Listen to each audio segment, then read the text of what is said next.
Maybe later, when I put you to sleep. Go, go!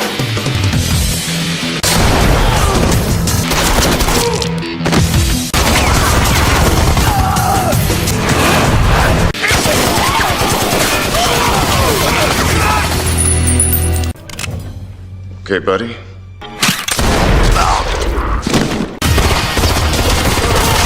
God damn it, Smith! This man is Smith, and he was a homeless person who lived without any clear purpose. Every night, he sat quietly on a street corner and was always seen eating a raw carrot, which was his favorite snack. However, in his past life, he was not just an ordinary person at all, as he was a former soldier and a person who was very skilled in using weapons. However, one day, his career in the army ended when his wife and child died during a brutal shootout at a restaurant. He didn't know who the killers were or their motives, but that incident left him with deep trauma and completely destroyed his life. Because of this, he moved away from society and chose to wander aimlessly. One night, while he was at his usual street corner in a daze, he suddenly saw a heavily pregnant woman walking quickly with a face full of panic. Soon after that, a car drove by very fast and braked suddenly until it hit a parked car nearby. At that very moment, he immediately realized that the pregnant woman was being hunted by a man who was inside that vehicle. Then, when the man pulled out a pistol, Smith's instincts moved him to make a sudden choice to jump in and save her, who had run inside an abandoned building. Inside a building, the woman tried to fight back with her own gun, but she sadly ran out of bullets. Fortunately, just as the man was about to kill her, Smith showed up and stopped the man using only a carrot he had. Unfortunately for Smith, this was the beginning of everything spiraling out of his control. Before the situation could even calm down, several armed men arrived who were believed to be part of a gang, and they immediately bombarded Smith and the woman with bullets, but Smith's ability as part of the army helped him control the situation. Instead of getting killed, he was the one who managed to end the attackers' lives. Unfortunately, the situation became impossible to handle peacefully. In the middle of a heavy shootout against the rest of the gangsters, he was forced to help the woman who suddenly had to give birth to her child. And even during the birth process, the attackers still continued to shoot at them. This forced him to fight while also trying to protect the woman. In the middle of the chaos, the baby was finally born safely. Then, to keep them safe, Smith hid the child and the mother in a crate while he fought to hold back the gangsters. Fortunately, he eventually managed to corner the leader of the group, who was a man named Hertz, and was about to shoot the man with his own gun. However, the gun didn't shoot because it turned out that Hertz's gun was equipped with a fingerprint locking system, which meant nobody else could use it but him. In the end, Smith just hit Hertz's head and ran away from there with the woman and her baby. He worked hard to avoid the constant stream of bullets flying towards them. When they entered the emergency stairs, Smith realized that the woman had been shot in the head and was already dead. However, because he did not want the baby to suffer the same fate as the mother, he quickly ran away with the poor child, while the gunmen continued to chase him until he was cornered on the roof of the building. Unfortunately, since there was no place left to run or hide, Smith put his life on the line and engaged in another brutal shootout. Fortunately, he saw an opening and jumped onto the adjacent building. Meanwhile, seeing him escape with the baby made Hertz very angry, and he wondered who this mysterious man was who had ruined his plans.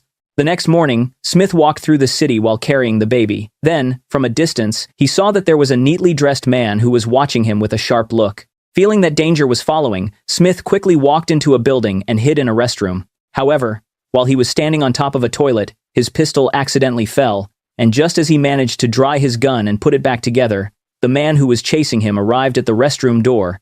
But when Smith pulled the trigger, he had bad luck because his gun jammed. In the end, he had to fight the man bare-handed. Fortunately, he managed to escape just as his gun finally worked, although he didn't shoot the man. Smith then brought the baby to a city park and intended to leave the baby there, hoping a kind person would find him and raise him safely. Then, just after walking only a few meters away, he saw a woman approach to pick up the baby. However, at that exact moment, he realized that the group led by Hertz had shown up and shot the woman. Because of that, he finally returned and took the baby with him again. After escaping, he finally realized that Hertz was not actually chasing the mother of the baby, as their target was the baby itself. Realizing there was no safe place, he then quickly took the baby to a brothel that had a very strange religious theme. There, he met a prostitute he knew named Donna and asked her to care for the baby for just one day, while offering her a large amount of money for it. However, Donna suspected that Smith had kidnapped the child, so she flatly refused the offer because she did not want to be involved in a kidnapping. Meanwhile, Hertz and his men were seen under the bridge, about to bury the mother's body. He was stressed because he still couldn't find any information regarding Smith. However, he suddenly realized something when he saw the mother's chest. He realized that the baby needed a mother's milk, and that was the clue he needed to find the baby or Smith. Because of this, he immediately ordered his men to search every location in the city for a nursing woman, and after searching several places, they eventually found the brothel that Smith had visited earlier and talked to Donna. Since Donna was the only nursing woman there, they forced her to tell them what she knew about Smith. Unfortunately, feeling threatened, she finally explained that Smith had indeed come by with the baby. However, she insisted that she did not know where he went. Upon hearing that, Hertz did not believe Donna yet, so he pointed his pistol toward her private area and prepared to fire. But before he could pull the trigger, Smith suddenly appeared to save her. Another gunfight happened, and during this incident, Smith managed to shoot all the enemies, including Hertz.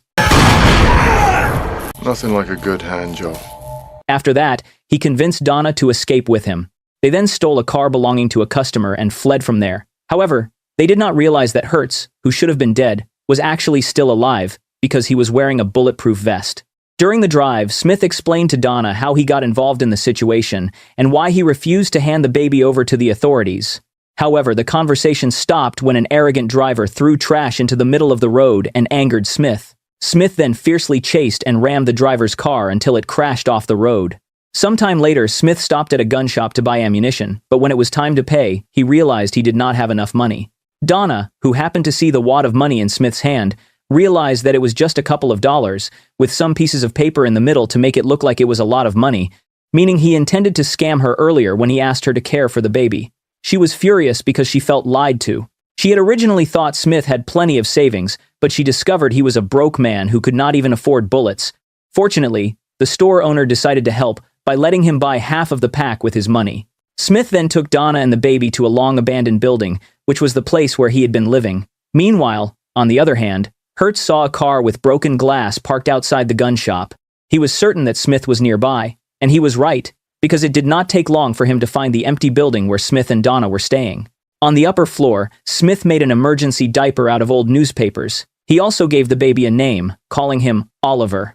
Meanwhile, downstairs, Smith did not realize that Hertz's men were entering the building. Then, while watching the news about the death of the mother, Smith noticed something strange, as Oliver would suddenly stop crying every time heavy metal music was played on the television. So, from this small detail, Smith suspected that the mother had a connection to a heavy metal club in the city. However, just as he was discussing this with Donna, Hertz and his men suddenly ambushed them. This means...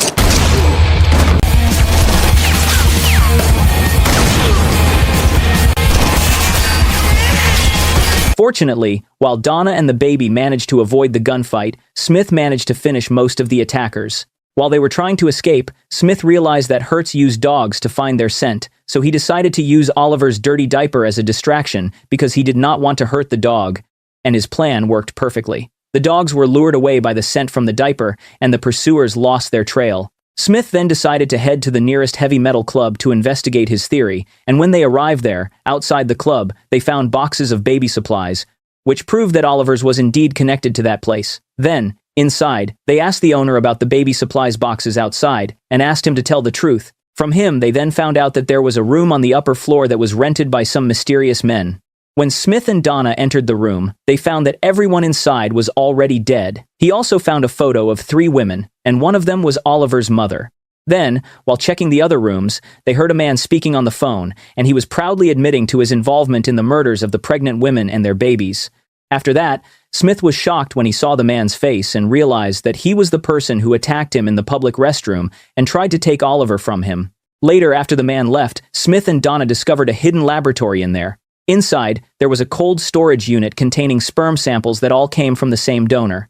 From this discovery, Smith immediately guessed that Oliver's mother and the other women were being intentionally impregnated by a single donor to produce babies with matching bone marrow.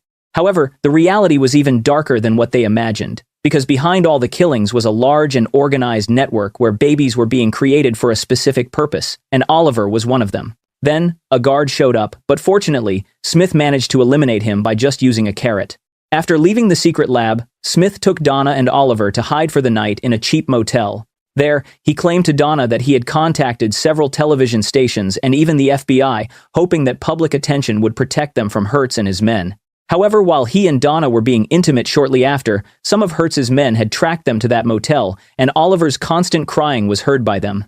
They then ambushed Smith's room. But again, as a former soldier, Smith was more skilled than they were, and he managed to knock them all down. After the fight, from one of the attackers he managed to take down, Smith found something suspicious. It was a weapon made by the Hammerson Company that was not supposed to be on the market yet. Because of this, he began to suspect that the owner of the Hammerson Arms Company was directly involved in the network that was hunting Oliver. After that, to protect Donna and Oliver, Smith was forced to take them to a military museum. Once they were there, he told Donna to hide inside an armored vehicle that was on display as part of the collection. At that moment, Smith saw a mother spanking her son, and he intervened and stopped the woman, showing his protective nature toward children, while also buying some time for Donna and Oliver to hide by diverting people's attention. Shortly after, upon ensuring that Donna and Oliver were safe, Smith went alone to the Hammerson Arms factory. Inside, he secretly watched a meeting between Hertz and the owner of the factory, the man whose name was used as the company's name, Hammerson, who was always accompanied by his pet dog. During their talk, Hertz reported that their efforts to kill Oliver had been ruined by a mysterious man, referring to Smith, and he also explained that Smith was a dangerous former soldier and a weapons expert. From that conversation, Hammerson and Hertz agreed that Smith and the baby had to be found before the upcoming presidential election, because it turned out that all of this was connected to a presidential candidate named Senator Rutledge. The senator was famous for his plans to take away the right to bear arms and to shut down gun companies, including the one owned by Hammerson. After witnessing the meeting, Smith began to set traps and prepare for the next attack. However, without him realizing it, Hertz actually already knew that he was there and immediately ordered his men to strike. Fortunately, Smith's traps worked perfectly, and he managed to eliminate every single attacker. Maybe later, when I put you to sleep. Go, go!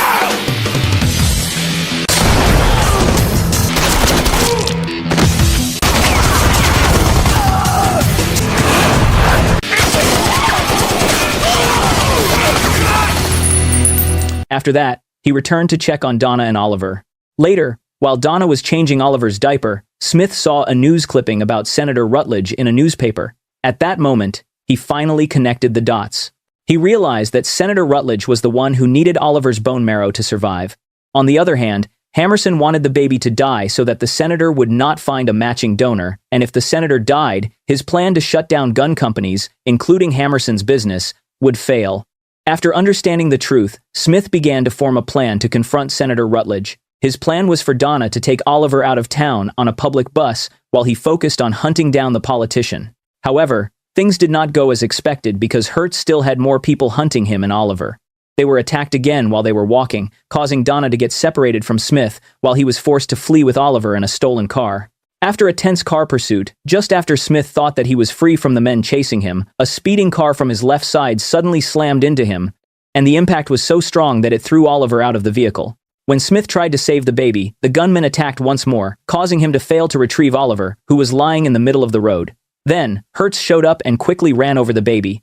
But then, he was shocked to discover that the baby was actually just a doll with a voice recorder inside, because in reality, the real Oliver was still safe at the museum inside the armored vehicle, and Donna was deliberately going the other way to retrieve him. After defeating the pursuer, Smith then contacted the office of Senator Rutledge and lied by saying that Oliver was in his custody, and he demanded that the senator meet him in person. However, Smith did not realize that the meeting was being arranged by the same man who had tried to take Oliver from him in the restroom before.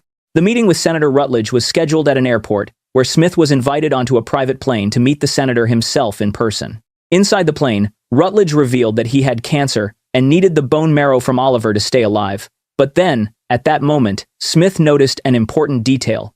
He saw that there was dog hair on the senator's lap that matched the pet dog belonging to Hammerson, and this small detail convinced him that Hammerson was definitely involved. Soon after, Hertz and Hammerson suddenly appeared and admitted to their secret deal. Hammerson revealed that Rutledge had promised to protect gun rights if they helped him secure Oliver and ensure his victory in the election. Hearing this made Smith feel very furious, and without hesitating, he quickly held the senator hostage and forced him to go to the cargo hold of the plane. He then told the senator one important thing, that his death would actually cause public sympathy and speed up the passing of strict gun control laws. Then, after saying this, Smith killed him and took the parachute before jumping off the plane. However, he wasn't safe yet because Hertz's men were following him by jumping off the plane as well. Fortunately, he managed to kill these men in mid-air. Although he managed to land safely, Smith was badly injured, so he eventually lost consciousness and fainted just as he entered a boiler room. Unfortunately, Hertz somehow found him, and he was taken to the basement of Hammerson's house. There, Hertz tried to force Smith to reveal where Donna and Oliver were hiding. But Smith refused to tell them anything, so Hertz and Hammerson became enraged and tortured him. However, Smith managed to fight back and eventually kill them both, finally putting an end to this pursuit, even with the expense of more injuries, including his broken finger. A few days later, Smith boarded a bus along with Hammerson's pet dog to find Donna and Oliver. Shortly after, they reunited at an ice cream shop where Donna was now working while caring for Oliver. However, their peace did not last long because shortly after, 3 armed men suddenly entered the shop to rob it. But, as usual, Smith remained completely calm, and once again, by using only his trusty carrot, he easily took down all of them.